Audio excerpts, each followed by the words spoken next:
अस्सलाम वालेकुम students. Professional practice के इस लेक्चर में हमने सीखना है powerful presentation components and skills को, कि जो हम मुख्तलिफ जगहों पर हम प्रेजेंटेशंस देते हैं। सपोज़ हम अपने जब यूनिवर्सिटीज़ में कहीं काम होता है उसके लिए प्रेजेंटेशन देते हैं, यहाँ पर हम जब किसी प्रोफेशनल किसी ऑफिस में होते हैं वहाँ पर जब हम प्रेजेंटेशन देते हैं तो ये बहुत मैटर करती है कि आपकी प्रेजेंटेशन किस तरह की है, कि आप अपने टॉपिक को या अपनी जो चीज़ आप बताना चाह रहे हैं उसको आप किस तरह से प्रेजेंट करते हैं। उसी से ही आपकी उस टॉपिक पे ग्रिप का पता चलता है और आपकी प्रेजेंटेशन स्किल और आपकी जो कम्युनिकेशन स्किल है उसका पता चलता है। तो ये बहुत ही इंपॉर्टेंट होती है, इसलिए आपकी जो प्रेजेंटेशन स्किल्स हैं वो काफ़ी अच्छी पावरफुल होनी चाहिए। अब आपकी प्रेजेंटेशन स्किल में सबसे पहले देखते हैं कि प्रेजेंटेशन होती क्या है। सो बेसिकली आप जो एक प्रेजेंटेशन होती है, it is a means of communication which can be adopted as various pre speaking situations. ये एक आपकी मीन ऑफ कम्युनिकेशन ही होती है जिसको आप मुख्तलिफ जो ओकेजन्स हैं सिचुएशंस हैं वहाँ पर करते हैं। जैसे कि टॉकिंग टू अ ग्रुप, की अगर आप किसी ग्रुप से बात कर रहे हैं तो वहाँ पे आपकी एक प्रेजेंटेशन हो रही है जो कि इनफॉर्मल प्रेजेंटेशन होती है। अगर आप किसी मीटिंग को एड्रेस कर रहे हैं वहाँ पर जो आप बात कर रहे हैं वो आपकी एक फॉर्मल प्रेजेंटेशन होती है, या आप उसमें अपनी टीम को ब्रीफ कर रहे हैं तो वो आपकी एक प्रेजेंटेशन होती है।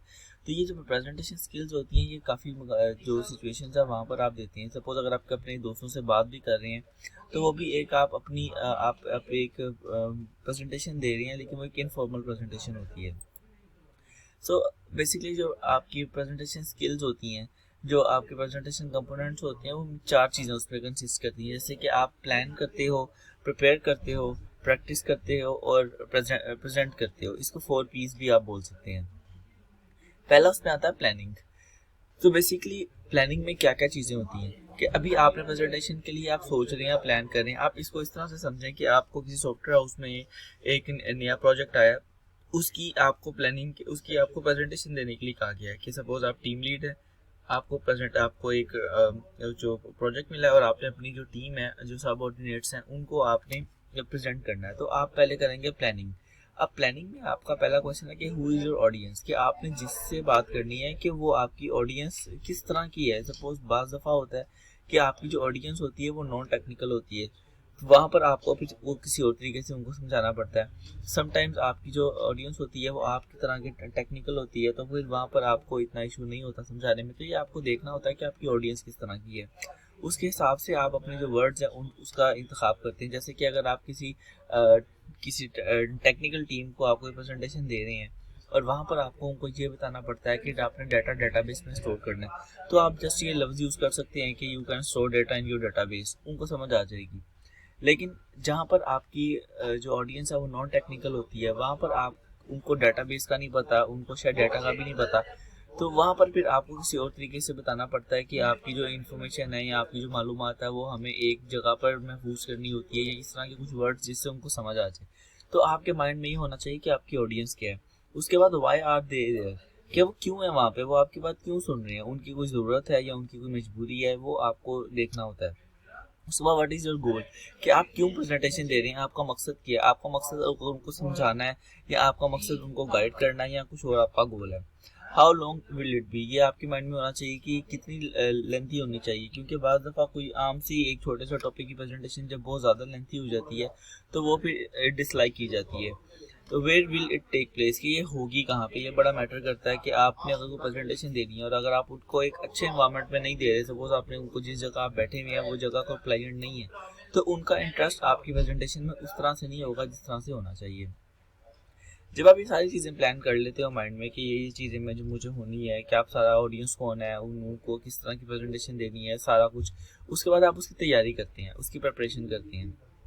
प्रिपरेशन ही वो सारा काम होता है जिसमें मेन चीज़ होती है। अब प्रेजेंटेशन करते हुए आपको कुछ चीज़ें देखनी होती हैं, जैसे कि structure, prompt, visual aids, voice, appearance, style और क्वेश्चंस। इनको एक एक करके हम देखते हैं कि ये वो चीज़ें हैं जिसकी आप तैयारी कर रहे हैं, प्रेजेंटेशन की स्लाइड्स बना रहे हैं या वैसे कुछ लिख रहे हैं, आप तैयारी कर रहे हैं। पहले उसमें आता है स्ट्रक्चर। आपकी जो प्रेजेंटेशन का स्ट्रक्चर होता है वो इस तरह से होना चाहिए कि सबसे पहले आप ऑब्जेक्टिव बताएं कि आप वो जो टॉपिक बताने चाह रहे हैं उसका ऑब्जेक्टिव क्या है। उसके बाद बिगिनिंग या इंट्रोडक्शन, उसका एक ब्रीफ सा इंट्रोडक्शन दें कि वो चीज़ असल में है क्या, आसान आसान ज़बान में डिटेल में जाने से पहले उसका इंट्रोडक्शन दें कि वो क्या है। जैसे कि अगर आपको किसी को बताना है कि HTML की प्रेजेंटेशन देनी है, तो आपको उसको बताना है कि ये एक हमारी फ्रंट एंड की लैंग्वेज होती है जिसके अंदर हम फ्रंट एंड जो पेजेस होते हैं उनको डिज़ाइन करते हैं। उसके बाद है मेन कंटेंट। अब मेन कंटेंट में वो जो सारी डिटेल जो आप बताना चाह रहे हैं, जितने भी पॉइंट्स आप बताना चाह रहे हैं, उसके प्रोस कॉन्स, उसकी डेवलपमेंट, उसके वो कब स्टार्ट हुई, इसके फीचर्स क्या हैं, जो जो भी चीज़ आप बताना चाह रहे हैं, वो मेन कंपोनेंट्स की काफ़ी सारी स्लाइड्स होती हैं। फिर जब आप अपना सारा काम कंप्लीट कर लेते हैं, आप उनको सारा बता देते हैं, फिर आप समरी पे आते हैं। एंड पे आप एक छोटी सी उनको समरी बताते हैं कि ओवरऑल क्या किया। इसको हम कंक्लूजन या रिकमेंडेशन भी कहते हैं। आप कंक्लूड करते हैं अपने टॉपिक को। उसके बाद फिर आप जब ये सारा काम कर देते हैं तो एंड पे आप एक स्लाइड पुट कर देते हैं, या वैसे उनसे वर्बली भी कह सकते हैं कि अगर किसी का कोई क्वेश्चन आता है वो आपसे पूछ ले। तो इस तरह से स्ट्रक्चर होना चाहिए कि लाइक ये ऐसा नहीं होता कि आप क्वेश्चन की स्लाइड पहले डाल दें, ये मेन कंटेंट एंड पे डाल दें, या मेन कंटेंट सबसे पहले कर दें, ऑब्जेक्टिव बाद में बताएं। So this should be in order, कि ये ऑर्डर में होना चाहिए। जैसे कि देखें ना कि इंट्रोडक्शन है, आप इंट्रोडक्शन में आप क्या करते हैं, ग्रैब द ऑडियंस। एक जो आपकी ऑडियंस होती है उसको आप ग्रैब करते हैं कि आपकी ऑडियंस को इंटरेस्ट पैदा हो जाए आपकी जो प्रेजेंटेशन आप देने चाह रहे हैं उसके अंदर। मेन थीम बता में आपकी जो जितने भी टॉपिक्स का डाटा है वो सारा कवर होता है। उसके बाद कंक्लूजन होता है, उसमें आप एक मैसेज दे देते हैं कि सपोज अगर HTML आप देना चाह रहे हैं तो आप ये बता दें कि HTML एक ज़रूरी है अगर आपको वेबसाइट की फ्रंट एंड डेवलपमेंट करनी है, तो वो एक की मैसेज चला जाता है। उसके बाद प्रॉम्प्ट। अब अगर आप स्लाइड यूज़ कर रहे हैं, या आप बोर्ड यूज़ कर रहे हैं, या आप वर्बल काम कर रहे हैं, वर्बल प्रेजेंटेशन दे रहे हैं, तो उसमें आप शॉर्ट बुलेट पॉइंट्स बताएंगे। लाइक अगर आप पावर पॉइंट प्रेजेंटेशन दे रही हैं तो उसमें आप शॉर्ट बुलेट पॉइंट्स लिखेंगे जो सिर्फ कीवर्ड्स होते हैं। और उसके बाद अगर आप बोर्ड पे कर रहे हैं तो आप बोर्ड पे सिर्फ पॉइंट्स लिखेंगे। कुछ लोगों ने स्लाइड्स में पूरी पूरी डिटेल ऐड की होती है। अगर फॉर एग्जांपल अगर किसी चीज़ की डिटेल है तो उन्होंने पूरी डिटेल स्लाइड में ऐड की होती है। ऐसे नहीं होता, स्लाइड सिर्फ आपकी प्रेजेंटेशन आपकी एड के लिए होती है कि आपको ये पता चल जाए कि जो चीज़ आप बताना चाह रहे हैं वो चीज़ हो भी रही है। उसके बाद जब आप ये छोटे की पॉइंट्स ऐड कर देती हैं तो इनको हम प्रॉम्प्ट बोलते हैं। कि जैसे कि आप लिख देते हैं कि प्रॉम्प्ट, जैसे कि फॉर एग्जांपल आपने अगर किसी चीज़ का डिसएडवांटेज बताने हैं तो आप डिसएडवांटेज लिख देंगे और नीचे उसके डिसएडवांटेज पॉइंट्स में लिखेंगे। जैसे कि कॉस्टली और ये सब इस तरह की चीज़ें एक एक पॉइंट में लिखेंगे, पूरी डिटेल ऐड नहीं करते, वो आप उनको वर्बली बताते हैं। उसके बाद आता है विजुअल एड्स, कि आपकी जो स्लाइड्स हैं उनके अंदर विजुअल एड्स अगर हो तो वो लोगों को ज़्यादा अट्रैक्ट करती हैं। यानी कि आपकी जो कोई अगर कोई पिक्चर है, कोई शॉर्ट वीडियो है, कोई ग्राफिक्स है, वो सारी चीज़ें। अब उसमें क्या क्या आता है कि आपने सिंपल फॉन्ट यूज़ करना। कुछ लोग होते हैं उन्होंने काफ़ी स्टाइलिश से फॉन्ट यूज़ किए होते हैं जो कि पढ़े भी नहीं जा रहे होते सही तरह से, और काफ़ी रिच कलर्स यूज़ किए होते हैं, काफ़ी ज़्यादा ग्राफ यूज़ किए होते हैं। बहुत ज़्यादा नहीं करना, आपने सिंपल फॉन्ट रखने हैं, सिंपल कलर्स रखने हैं, और अगर छोटे मोटे कोई ग्राफ्स हैं तो आपने वो भी ऐड करने हैं। इमेजेस और क्लिप आर्ट आप ऐड कर सकते हैं जो कि बहुत ज़्यादा मैसी ना हो, जो एक मैसेज देते हो। और हर स्लाइड पे आपकी 3 to 7 बुलेट्स होनी चाहिए, क्योंकि आप में अगेन वही बात कि आपने डिटेल ऐड नहीं करनी, आपने बुलेट्स की फॉर्म में उनको समझाना है। और तकरीबन 3 से 7 बुलेट्स एक अच्छी प्रेजेंटेशन की स्लाइड में ली जाती हैं। अपनी स्लाइड्स को ओवरक्राउड नहीं करना कि आपने एक स्लाइड में पिक्चर्स भी ऐड की हैं, ग्राफ भी किया है, कलर्स भी उसके काफ़ी रिच हैं, फॉन्ट भी बहुत बड़े छोटे काफ़ी तरह के हैं। ऐसा नहीं करना क्योंकि ये आपकी प्रोफेशनल नहीं लगती। इसके अलावा कि ये जो आपके विजुअल एड्स हैं वो लोगों को ज़्यादा वेक करते हैं। कि लाइक अगर आप विजुअल एड को बीच में कोई शॉर्ट वीडियो चला देती हैं कोई कुछ सेकंड्स की, तो वो लोगों को ज़्यादा अट्रैक्ट करती है। अगर आप कोई पिक्चर लगा देते हैं जिसमें कोई मैसेज है तो वो लोगों को ज़्यादा अट्रैक्ट करता है। उसके बाद आपकी जो वॉइस है वो आपकी लाउडर और क्लियर होनी चाहिए। जैसे हम आम बोलते हैं उससे लाउडर और क्लियर पिच होनी चाहिए आपकी आवाज़ की, ताकि जो बंदा भी आपके उस रूम के एंड तक भी है उसको भी आपकी आवाज़ क्लियर जाए। अपीयरेंस आपकी जो है वो अच्छी होनी चाहिए। लाइक अगर आप किस तरह से ड्रेसअप करते हैं, ये आपकी अपनी अपीयरेंस है, ये आपकी स्लाइड्स की अपीयरेंस नहीं है, ये आपकी अपनी अपीयरेंस है कि आप किस तरह के लगते हैं। जैसे कि जो डार्क कलर होते हैं वो बिजनेस कलर्स होते हैं। जैसे कि अक्सर आपने मूवीज ड्रामास में देखा होगा कि अगर कहीं पे कोई बिजनेस मीटिंग शो उन्होंने की है तो उसमें लोगों ने नॉर्मली डार्क कलर के कपड़े यानी कि डार्क कोट यानी कि नॉर्मली ब्लैक कोट पहने होते हैं, क्योंकि जो डार्क होता है कलर होता है ये बिजनेस लाइक होता है अगर कोट की फॉर्म में है। उसके बाद आप जो शूज़ हैं वो कंफर्टेबल शूज़ पहने जो कि आपको भी कंफर्टेबल हो, अपने आप को मूव करें, प्रेजेंटेशन देते हुए लोगों के आसपास जाएं, मूव करें और कॉन्फिडेंट शो हों। प्रोफेशनल ड्रेस कोड होना चाहिए। यही आपको सिखाया जाता है कि जब आपकी कोई प्रेजेंटेशन होती है यूनिवर्सिटी में भी, तो फिर आपको ये कहा जाता है कि आप प्रोफेशनल ड्रेस कोड में आए। वो इसी चीज़ की प्रैक्टिस होती है कि जब आपने इंडस्ट्री में जाके काम करना है तो वहाँ पर भी आपके प्रोफेशनल ड्रेस कोड आपका होना चाहिए जब किसी कोई आपकी बड़ी मीटिंग हो रही है किसी जगह पे। You already have a style, don't को ट्राई टू कॉपी अदर्स, कि जो आपका अपना एक स्टाइल है, आपका अपना एक तरीका है, उसी को रखें, किसी को कॉपी ना करें। सपोज आपने देखा कि किसी बंदे ने बड़ी अच्छी प्रेजेंटेशन दी है और उसने जो है वो उसके बात करने का स्टाइल और था। अब अगर आप उसकी चीज़ों को कॉपी करेंगे तो आप अपनी ओरिजिनलिटी को मिस करेंगे। तो ये नहीं करना, जो आपका अपने स्टाइल है आपने उसी में ही अपने एक नॉर्मल वे में प्रेजेंटेशन देनी है। Use words and sentences you use in normal days, जो कि आप आम लाइफ में एक वर्ड जो सेंटेंस यूज़ करते हैं आपने वही करनी है। क्योंकि कुछ लोग होते हैं जिनको इंग्लिश पे इतना ज़्यादा अबूर नहीं होता, लेकिन वो कोशिश करते हैं कि प्रेजेंटेशन में इंग्लिश ज़्यादा करें।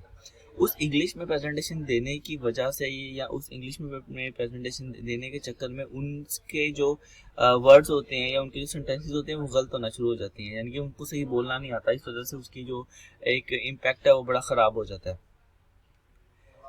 क्वेश्चंस, कि आपका एक आप अपने माइंड को एक स्केच दें, एक आइडिया दें कि वो लोग आपसे क्वेश्चन कर सकें। लाइक अगर आपके उसमें कोई आपके टॉपिक में कोई इस तरह की बात है जो कि आप चाह रहे हैं कि उनसे पूछें, बेशक उनको उनका आंसर मिले, आप उनसे आंसर पूछें या ना पूछें, लेकिन आप एक उन पर क्वेश्चन पुट कर दें। कि सपोज अगर आप HTML की प्रेजेंटेशन दे रही हैं तो आप उनको ये कह सकते हैं कि आपको क्या लगता है कि HTML में कौन सी चीज़ें ऐसी हैं जो कि मज़ीद होनी चाहिए। तो कुछ क्वेश्चन दें जिससे उनकी एक ब्रेनस्टॉर्मिंग हो। प्रिपरेशन मटेरियल आपका आपने जब कोई प्रेजेंटेशन बनानी है तो कुछ लोग होते हैं वो एग्जैक्ट इंटरनेट से कॉपी करते हैं और कॉपी करके वही प्रेजेंटेशन आगे दे देती हैं। ऐसे नहीं करना, आपने प्रॉपर वर्क करना है।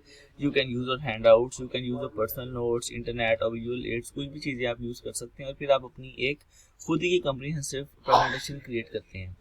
जब आप प्रेजेंटेशन क्रिएट कर लें, सपोज आपने स्लाइड्स बनानी थी या पेपर पे लिखना था, वो आपने कर लिया, उसके बाद आपने उसकी करनी है प्रैक्टिस। क्योंकि प्रैक्टिस जब आप करते हैं तो उससे आपकी एक पहले रिहर्सल हो जाती है कि जैसे कि आपने जो पॉइंट प्रिपेयर किए हैं वो आप उसकी एक रिहर्सल हो जाती है। आपने जो विजुअल एड्स या हैंड आउट प्रिपेयर किए हैं उनकी रिहर्सल हो जाती है।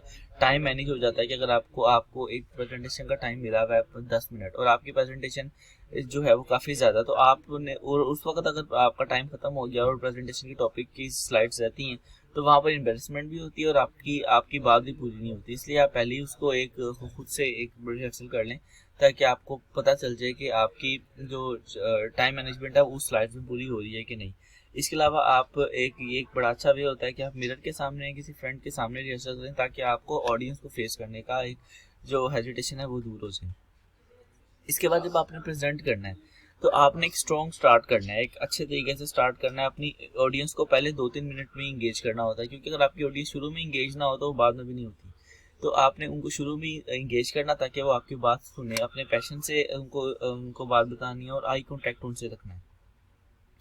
अब जो स्पीकर्स का इम्पैक्ट होता है, यानी जो बंदा प्रेजेंटेशन दे रहा होता है, जो स्लाइड पे चीज़ें टेक्स्ट लिखी होती है एक सर्वे के अकॉर्डिंग सिर्फ 7% उसका इम्पैक्ट होता है और जो आप बोल रहे होते हैं उसका 38% इम्पैक्ट होता है। सबसे ज़्यादा इम्पैक्ट आपका विजुअल्स का होता है कि अगर आपने कोई पिक्चर ऐसी लगाई है या आपने कोई वीडियो शॉट लगाई है तो उसका 55% इम्पैक्ट जाता है जो लोग सुन रहे होते हैं उन पर। अब फ्लॉज क्या होते हैं प्रेजेंटेशन में, कि क्या प्रेजेंटेशंस बोर हो जाती हैं या कम प्रेजेंटेशन अच्छी नहीं होती। हालांकि आपको एक चीज़ पे ग्रिप भी है, आपने उसकी स्लाइड जो बड़े तरीके से प्रिपेयर की है, लेकिन फ्लॉज कहाँ पे रह जाते हैं जिससे वो ठीक प्रेजेंट नहीं कंसिडर होती। लैक ऑफ एक्सपीरियंस, कि आपको उस चीज़ में एक्सपीरियंस ही ना हो जो आप बताना चाह रहे हैं, आपने स्टडी नहीं किया कुछ भी। लैक ऑफ प्रैक्टिस, आपकी प्रैक्टिस ही नहीं थी, टाइम मैनेज नहीं हो सका। लैक ऑफ रिलेटेड मटेरियल, कि आप HTML की प्रेजेंटेशन दे रहे हैं लेकिन आपने जावास्क्रिप्ट या PHP से रिलेटेड डाटा डाला है वहाँ से, तो वो रिलेटेड ही नहीं है। लैक ऑफ कॉन्फिडेंस, कि आप हेजिटेट कर रहे हैं बार बार, वो भी ठीक नहीं होता, हेजिटेशन हो रही है आपको। Ambiguity in results that you want to conclude, कि आपको जो आप बताना चाह रहे हैं आपको खुद भी नहीं पता कि वो चीज़ असल में क्या है, या आप क्वेश्चंस में फेल हो जाते हैं। तो ये वो चीज़ें जो फ्लॉज होते हैं किसी भी प्रेजेंटेशन में। अब वो चीज़ें देख लेते हैं कि जिससे कोई प्रेजेंटेशन सक्सेसफुल होती है। फैक्टर्स क्या होते हैं?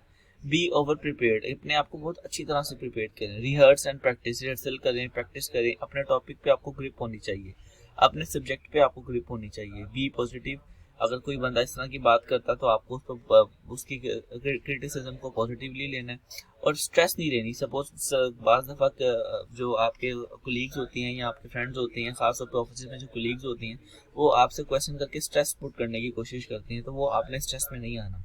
तो ये चीज़ें हैं जो कि एक पावरफुल प्रेजेंटेशन के कंपोनेंट्स और उसकी स्किल्स हैं जिससे आप एक अच्छी प्रेजेंटेशन किसी भी जगह पर दे सकते हैं।